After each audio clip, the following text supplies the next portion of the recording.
Good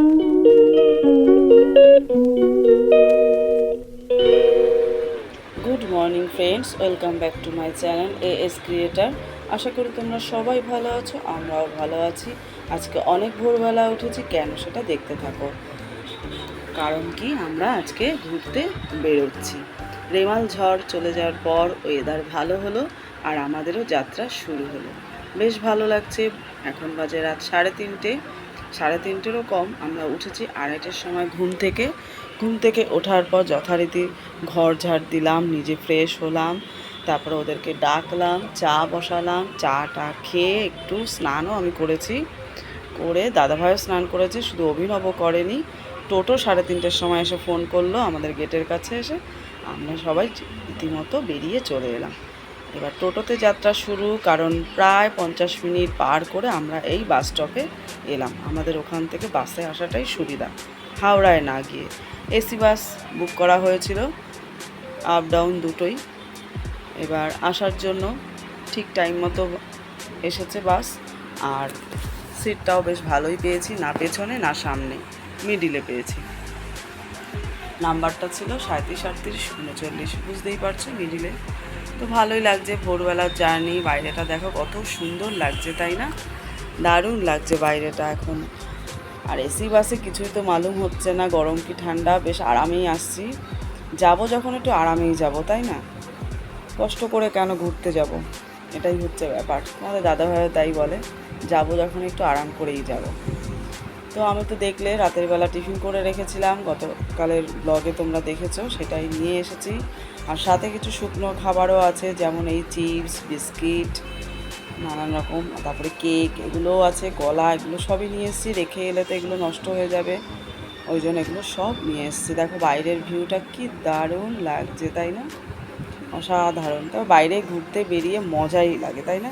ঘুরতে যেতে কার না ভালো লাগে, প্রত্যেকেই ভালোবাসে। যেমন ফুল প্রত্যেকে ভালোবাসে, শিশুকে প্রত্যেকে ভালোবাসে, ঘুরতে যেতেও বেশিরভাগ মানুষ ভালোবাসে। আর আমাদের তো সামার ভ্যাকেশান পড়া মানেই, যবে থেকে পড়েছে তবে থেকেই আমরা ছটফট করছি কবে একটু বেরোবো, কারণ আর ভালো লাগছিল। তার মধ্যে রেমাল ঝড় চলে এলো বলে আরও একটু বাধা পড়লো। তো সেই সময় যাওয়ার কথা ছিল বকখালির দিকে, কারণ জয়নগরে আমার আদি শ্বশুরবাড়ি, ওখানে গিয়ে ওদের সাথে যাওয়ার কথা ছিল। কিন্তু ওই দিকটা তো বেশি ঝড়ে ক্ষয়ক্ষতি হয়েছে, ওই জন্য ক্যান্সেল করে আমরা এদিকেই চলে এলাম। আর সেটাই তোমাদের সাথে আজকে শেয়ার করব। তোমরা সাথে থাকো, একদম স্কিপ করো না, দেখতে থাকো। আশা করি তোমাদের প্রত্যেকের ভালো লাগবে। তবে ভীষণ ঘুম পাচ্ছে, কারণ আমার না কোথাও যাওয়ার প্রোগ্রাম হয়েছে, যেখান থেকে আমরা বাসের টিকিট কেটেছি ওখানেই আমাদের একবারেই রুম বুকিং করে নেওয়া হয়েছে। এই যে এখন সেই স্লিপ দাদাভাই এখানে এসে মিলিয়ে নিচ্ছে, যে রুমের টাকাও দেওয়া পে করা রয়েছে, হাফ পে করা রয়েছে, হাফ আমরা যাওয়ার দিন কন্ট্রিবিউট করব। তো যাই হোক, চলো এবার রুমের দিকে যাওয়া যাক। রুমটা কেমন দেখি, আমরা তো বুক করেছি ওখান থেকেই, দেখা যাক। দাদাভাই কি দেখাচ্ছিল বলো তো, যে এখান থেকে ছেলেকে দেখাচ্ছিল সমুদ্র দেখা যাচ্ছে, দেখ। তাও খুব খুশি, সবাই খুশি, আমিও খুশি যে রুমটা এবার ভালো পেয়েছি, আগে থেকে বুক করা, নিজেদের না দেখা। এই দেখো তোমাদের দেখাই রুমটা। যাক, অবশেষে এসে পৌঁছালাম। ঘড়িতে বাজে এখন 10:30 কাটায় কাটায়। এবার একটু বসে নিই, ফ্রেশ হয়ে বেরোবো, খেতে যেতে হবে। তোমাদের সাথে শেয়ার করি, রুমটা একটু ছোট্ট করে দেখিয়ে নিলাম। এই দেখো, এই দাদা একটু আগেই বেশ সুন্দর করে গুছিয়ে দিয়ে গেলেন, কারণ তার আগে এই রুমে লোক ছিল হয়তো বা। এইভাবে সব রয়েছে। এখানে আমি আমার সমস্ত জিনিস বার করে মোটামুটি রাখবো, যতটুকু পারবো গুছিয়ে রাখবো, কারণ এখন আর একদম শরীর চলছে না। এদিকে ছেলে বসে গেছে ফ্রেশ হয়ে টিভি চালিয়ে। চলো, এই দেখো এখানেও একটু বসার জায়গা আছে, বেশ সুন্দর। বেশ সাইডে এখানে বসে যদি একটু কথা বলো, গল্প করো, এখানে বসে করতে পারো। আর ওইদিকে থাকার বেডরুম রইলো, সুন্দর, তাই না? ওই দেখো, দেখতে পাচ্ছ তোমরা ভিউটা? দেখলে দারুণ। আমরা লক করে এবার বেরোচ্ছি ব্রেকফাস্ট করতে। তো চলো, আমরা আগে না ছাদে উঠে এলাম, যে কোথায় জামা কাপড় নাড়বো ওটা দেখার জন্য। তা ছাদে উঠে দেখলাম যে দারুণ, ছাদ থেকে একদম সমুদ্র দেখা যাচ্ছে, দেখতে পাচ্ছ তোমরা? ওই দেখো, তোমাদেরকেও একটু দেখিয়ে দিলাম। কেমন লাগলো তোমরা অবশ্যই কমেন্ট করে জানিও। আমার তো দারুণ লাগছে, অসাধারণ ফিলিংস হচ্ছে ঘুরতে এসে। আমি জল ভীষণ ভালোবাসি, সমুদ্র আমি ভীষণ ভালোবাসি। আর আমি যেহেতু সমুদ্র ভালোবাসি, দাদা ভাই আর না করতে পারে না। চলে এসেছি আমরা সি বিচের কাছে টিফিন করতে, ওখানেই যেতে হবে একদম সি বিচের কাছে যেহেতু। চলো টিফিনও করে নিলাম। টিফিন করে টোরে আবার আমরা রুমে এসে পুরো ড্রেস চেঞ্জ করেছি। এই দেখো সেলফগুলোতে যেখানে যেটা রাখার মোটামুটি রেখেছি, খুব ভালো গুছিয়ে আমি রাখিনি, আর ভালো লাগছে না। যেখানে যেখানে যেটা সব জায়গায় রাখা হয়ে গেল। চেঞ্জ করে সবাই রেডি যে এবার সমুদ্রে যাবো। দেখা যাক কি অবস্থা সমুদ্রে হয়। চলো পরে দেখা হচ্ছে আবার। ভালোই কাটছে আসাতে, কারণ একঘেয়েমি মাঝে মাঝে কাটানোর দরকার আছে, বড়দের ছোটোদের সবার। লেমন ঝড় কাটিয়ে অভ্যেস আমাদের ওয়েদারটা হলো, আনন্দ করা হচ্ছে, বেশ ভালো ওয়েদারটা ভালো আছে। তো এটাই হচ্ছে তোমাদের সাথে শেয়ার করলাম, দেখতে থাকো, আশা করি তোমাদের ভালো লাগবে। তো বেশি দিনের জন্য আমরা আসিনি, কারণ অভিনব পড়ার সমস্যা হয়ে যাবে। এভরিডে ওর টিউশন থাকে, রবি সোম, রোববার থাকে না, আর সোমবারের পড়াটা আগে হয়ে গেছে, যার জন্য আসা। এই হচ্ছে আমাদের ফাঁকা সময়টুকু পাওয়া গেছে, অপচয় করতে যাইনি, তাই চলে এসেছি। আর ভালো লাগছিল না, একঘেয়েমি দৌড়ঝাঁপ জীবন, একই রুটিন। সকালবেলা ওঠো, রান্না করো, খাওয়া দাওয়া টাইম মতো করো, আবার দৌড়াও অভিনব পেছনে, আবার নিয়ে এসো। এই করতে করতে না কেমন যেন একটা পাগল লাগছিল, ভালো লাগছিল না। আর প্রতিবারই না আমরা এই সামার ভ্যাকেশনের ছুটিতে বেরোই, বেশিরভাগই দীঘাতেই আসা হয় আমাদের। প্রতিবার আমরা নিউ দীঘায় থাকি, তো এইবার একটু ওল্ড দীঘায় থাকলাম। দেখলাম যে নিউ দীঘার থেকে ওল্ড দীঘাটা এখন অনেকটাই নিরিবিলি, বিশেষ করে হোটেল, চারপাশের হোটেলগুলো অতটা ঘিঞ্জি না।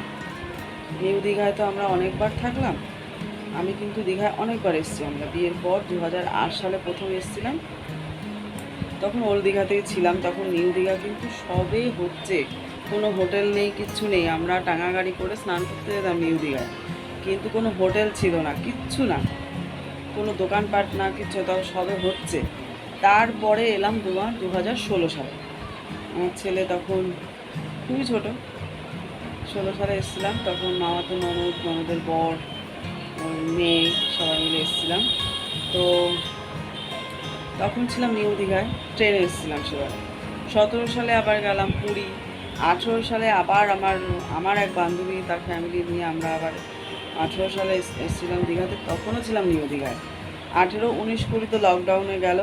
21 সালে আমার শাশুড়ি মা মারা যাওয়ার পরে, কারণ 19, 20 দুটো বছর, আবার 21-এরও হাফ, 2.5 বছর শাশুড়ি মাকে নিয়ে এত ব্যস্ততা, এত চাপে ছিলাম, সেই চাপ কাটানোর জন্য আবার আমরা 21 সালের নভেম্বরে এসেছিলাম। তখন হালকা হালকা ঠান্ডা ছিল, ভালো লেগেছিল, তখনও নিউ দীঘায় ছিলাম। 21 সাল গেল। 22 সালে আমরা গেছিলাম বকখালির সমুদ্রটাও বেশ ভালো, ছোটো ছোটো ঢেউ, খারাপ না, ভালো, তোমরা ঘুরে আসতে পারো। কিন্তু একটাই ব্যাড ওখানে, যে বালিগুলো উঠতে থাকে সারাক্ষণ, চোখে মুখে জামা কাপড়ে ভরে যাবে।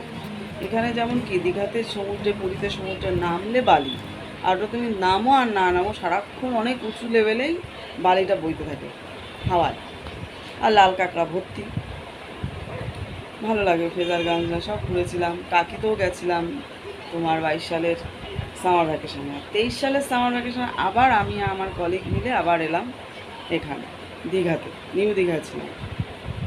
আবার এই 24 সালের দীঘা, তবে এবার ভাবছি দীঘাটা এবার বন্ধ করে দেবো, কারণ যদিও আগামী 2 বছর আমরা আর বেরোতে পারবো না, কারণ অভিনব এখন ক্লাস 8, ICSE বোর্ড, প্রচুর চাপ, প্রচুর পড়াশোনা। একটা দিন, এই 2 দিনের গ্যাপ যে আমাকে কীভাবে ওকে সামলে তুলতে হবে সে আমিই জানি, এটাই হচ্ছে ব্যাপার। আর আগামী 2 বছর কোথাও আশা করি বেরোতে পারবো না, কারণ ক্লাস 9, 10 বোর্ড এক্সাম চলে আসবে। আসলে একদম রোডের পাশে আমরা, ওল্ড দীঘাতেও একদম বিচের কাছে, একটুখানি আমাদের এখান থেকে বিচটা যেখানে আছে, বেশ সুন্দর। ছাদের থেকে তোমাদের তো দেখালাম, ছাদের থেকে ভিউটা পুরো পরিষ্কার দেখা যায়, ভালো, রুমটাও ভালো, পরিচর্যাও ভালো, ভালোই লাগছে, অসুবিধা নেই, সব দিক দিয়ে ঠিক আছে। কিন্তু একটাই সমস্যা, যে এবার বেশি দিন আর থাকতে পারবো না। আর সাইড সিন আমাদের আগে সব করা, মোহনা, শঙ্করপুর, উদয়পুর, তালশিড়ি, তোমার তাজপুর, তারপরে কি বলে ঢেউসাগর, ঢেউসাগর তো তোমার 18 সালে যখন এসেছিলাম তখন হচ্ছিল, অল্প অল্প হচ্ছিল কাজ। 18 সালের পর 21 সালে এসে তখন পুরোপুরি পেয়েছি, 23 সালে পুরো কমপ্লিট পেয়েছি। এবারে ঢেউসাগর যাবো কিনা এখন ঠিক করিনি, দেখি যদি কালকে ইচ্ছে হয় তো যাব। আজকে সায়েন্স পার্ক ঘুরে এলাম, ভালো লেগেছে। তো সাথে থাকো, দেখো কেমন লাগে তোমাদের। টাটা, আজকে এখানে ভিডিওটা শেষ করছি। সবাই ভালো থেকো, সুস্থ থেকো, দেখা হচ্ছে নতুন একটা ভিডিওর সাথে। ঠিক আছে, তখন সবাই ভালো থাকো। সবাই সায়েন্স পার্কে যাওয়া ভিডিওটা তোমাদের সাথে পরে শেয়ার করব, ঠিক আছে? আজকে রাখি, টাটা, আবার কালকে দেখা হচ্ছে। সবাই ভালো থেকো, সুস্থ